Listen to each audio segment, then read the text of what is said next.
Buenas, mi nombre es Chade Turizo y hoy me corresponde hablarles del capítulo de las musas. Comencemos. La figura mitológica de las musas es una constante en la tradición literaria europea, pues desde la antigüedad han sido asociadas no solo a la poesía, sino que también con todas las formas superiores de vida espiritual, como las artes o la filosofía. En la actualidad a estas se les ve como un simple mito griego, pero para su contexto fueron potencias vitales que contaban con su sistema de creencias, pues tenían sacerdotes, seguidores, augurios y leyendas acerca de ellas y por supuesto tenían opositores. Puede decirse que ellas están presentes en cada página de la historia literaria de Europa. En la antigüedad estas eran vistas como deidades de las fuentes, pues se les relacionaba con el culto de Zeus, siendo aquellas que narraban y transmitían la victoria de Zeus sobre los dioses arcaicos, convirtiéndose en parte fundamental de la tradición oral griega, lo cual explica su estrecha relación con la poesía. Las musas tienen diversos papeles o simbolismos para los autores que basan su inspiración en ellas. Homero las relata como deidades olímpicas que les dicen a los poetas lo que deben escribir o recitar, siendo muestra de tal concepción las invocaciones generadas hacia ellas en el comienzo de sus obras, la Ilíada y la Odisea. En cambio, para Hesíodo, el creador del poema didáctico, las musas tienen una vinculación más cercana con el Posea, pues su invocación justifica la función educadora que éste adquiere. A manera general, no se sabe mucho de ellas, pues no presentan una personalidad tan definida como los otros dioses del Olimpo, pues encarnan un principio meramente espiritual, aspecto que hace variar la percepción que se tiene sobre las mismas, pero con una característica compartida. Ellas estaban a cargo de toda la cultura superior. Ya en la Edad Media, la concepción de las musas y su aparición en la literatura comienza a tener diversas connotaciones e incluso uno que otro rechazo por los cambios culturales, sociales y políticos que acontecían a los poetas. Una de estas variables radica en la percepción de Virgilio, quien ya no pide inspiración o el don de la poesía, sino que solicita el entendimiento de las leyes cósmicas, concibiéndolas como los protectores de la filosofía, las cuales otorgan el saber que permite vencer a la muerte, el temor y el infierno. En diversos escritos, las musas toman distintos papeles en consecuencia al contexto externo que rodea al autor y a su constitución interna, es decir, su cosmovisión, sistema de creencias e intenciones. Sus apariciones tomaron varias connotaciones e incluso suplantaciones, pues la era de los mitos iba pasando de moda, al ser sustituidos por nuevos dioses o figuras religiosas. Una de estas asociadas al poder político, es decir, la aparición del emperador como deidad. A su vez, la invocación de las musas en pasajes literarios o filosóficos fueron medios de sátira social, política y cultural, siendo utilizadas para la crítica de la sociedad en aquel entonces y su moral, pues en la etapa de transición de la antigüedad a la Edad Media, las confrontaciones religiosas y filosóficas eran una constante, por lo que muchos autores aprovecharon su figura para cumplir sus intenciones. La invocación a las musas trascendieron su religión de origen, por así decirlo, pues la tradición cristiana las adapta a sus propias concepciones, sustituyendo y mezclando aspectos de ambos sistemas de creencias para consolidarse. A su vez, el espíritu del poeta toma su lugar en diversos escritos, pues los autores hacen una especie de charla o monólogo consigo mismos donde se menciona que su propia anima es quien los impulsa en su proceso creativo. La poesía del imperio toma una actitud de rechazo ante la figura de las musas, las desvalorizan y las sustituyen, pues las consideraban como muestras del paganismo. A su vez, en la misma época se van gestando ciertos cambios ideológicos que sacuden el escepticismo de aquel entonces, avivando la fe en relación a la vida después de la muerte mediante la supervivencia del alma. Este cambio se da gracias a los estudios realizados en sarcófagos, los cuales representaban escenas de la mitología y la leyenda heroica. En ellos, el papel de las musas se había transformado a divinidades celestes, cuyo canto brindaba la armonía de tales esferas, lográndose incorporar a las creencias paganas. Su función estaba dirigida a otorgar la inmortalidad a las almas de los hombres, pero no a todos, solo aquellos que consagraron su servicio, como poetas, músicos, investigadores y grandes pensadores. Aún se encontraban asociados con las formas de pensamiento y culturas superiores.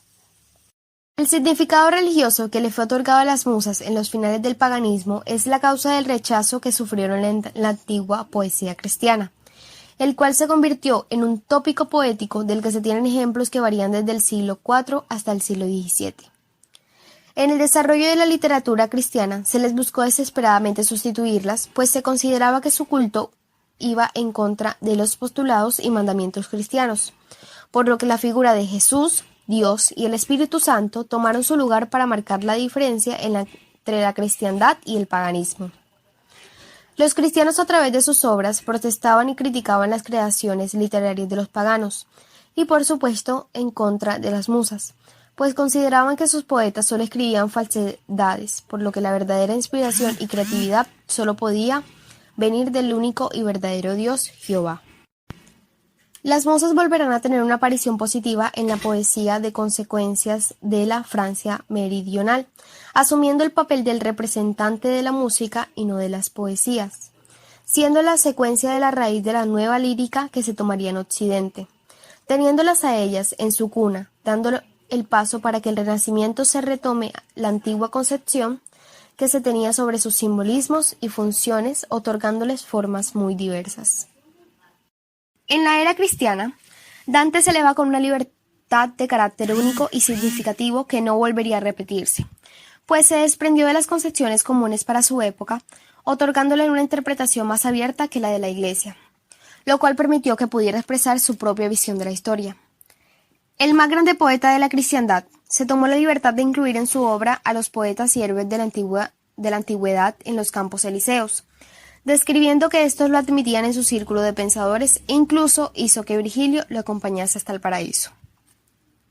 Para Dante y Virgilio, las musas son las nodrizas que alimentan al poeta con su dulce leche, por lo que siguiendo el uso clásico de las mismas, las invocan en varias partes de su obra para pedirles inspiración, aludiendo de manera frecuente a ellas y mencionándolas, sobre todo a Calíope, Clio, Polinia y Urania. El rechazo de los poetas cristianos hacia las musas no es más que la muestra del pensamiento ortodoxo y religioso predominante en la época, pero a pesar de todo no las pudieron vencer, pues aunque el cristianismo se consolidó, el simple hecho de siempre atacarlas o buscarles desesperadamente un sustituto reconocía su existencia, determinando que la tradición antigua había ganado, pues de ellas se mantenía la esencia que las caracterizaba. Desde Homero y Virgilio, ellas estaban indisolublemente vinculadas con la forma épica. La épica francesa y alemana de la Edad Media había realizado obras relevantes, pero ninguna de ellas pudo alcanzar el nivel de seguir siendo patrimonio cultural, ya que ninguna pudo alcanzar lo espléndido y perfecto de la Eneida. Solo la Comedia de Dante fue la primera obra que ascendió a su nivel, pero este poema de carácter universal no guarda ninguna relación con la epopeya heroica. La poesía, y en especial la epopeya, tuvieron significativos cambios a medida de que eran elaboradas por los diversos autores, pues en consecuencia de la crisis espiritual de la época, cada autor tuvo diferentes motivaciones en cuanto a su creación y asimismo con la invocación de las musas, quienes seguían estando en el centro de la disputa porque todavía tenían detractores, así como también defensores que las invocaban y aquellos que las suplantaban. Una de las más representativas variaciones de las musas es la protestante de Milton, quien en el prólogo de su obra invoca a la musa cristiana o la de David, donde también se concibe la inspiración proveniente no solo de ella, sino del Espíritu Santo. En su segunda invocación, el poeta llama a Urania, antigua musa del Olimpo, mostrando la flexibilidad de los protestantes en lo referido a la literatura. Calderón fue quien propuso una solución de carácter cristiano a la problemática de las musas, pues según la tradición apologética del cristianismo primitivo, la mitología pagana en realidad era una revelación que había sido transfigurada por la mano del hombre, adoptando y adaptando para la cristiandad toda la tradición antigua. Cabe resaltar que la figura mitológica de las musas sigue viva hasta el día de hoy, no de igual forma en la que eran utilizadas en la literatura, pero se les preserva como muestra de todo el valor que tienen para la cultura de Occidente, pues se puede decir que gracias a ella contamos con los clásicos literarios que atesora la humanidad. Muchísimas gracias. Ahora vienen los ejemplos de misoginia. Ejemplos de misoginia. El cantar del Miocid.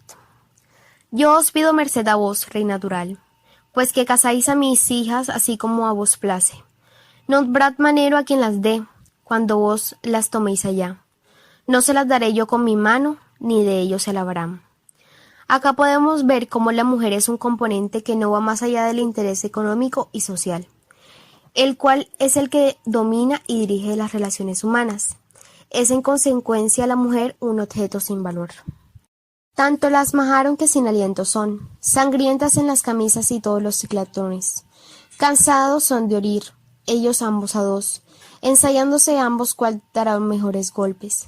Ya no pueden hablar doña Elvira y doña Sol.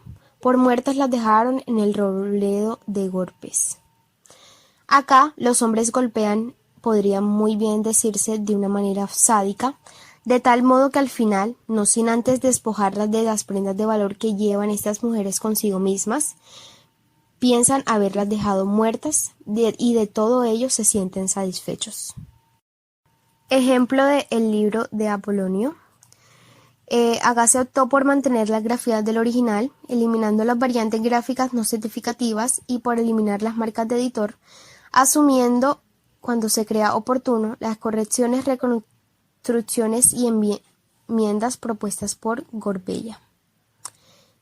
En esta parte del libro dice: muchos hijos de reyes las vinieron a pedir, mas no pudo a ella ninguno venir.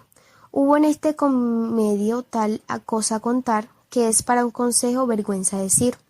El pecado que nunca en paz suele ser, tanto pudo el malo volver y revolver, que hizo Antiocho en ella entender, tanto que se quería por su amor perder.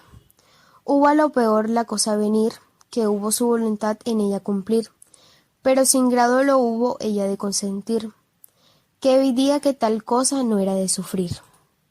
La dueña por este hecho fue tan avergonzada, que por tal que muriese no quería comer nada, mas una ama vieja que la hubo criada hizo creer que no era culpada. Este representa un desprecio a la mujer por un pecado que cometió. Por esto fue avergonzada. El pecado era no ser virgen. Ahora tenemos un ejemplo de La cárcel de amor de Diego San Pedro. Es un poema de amor cortés.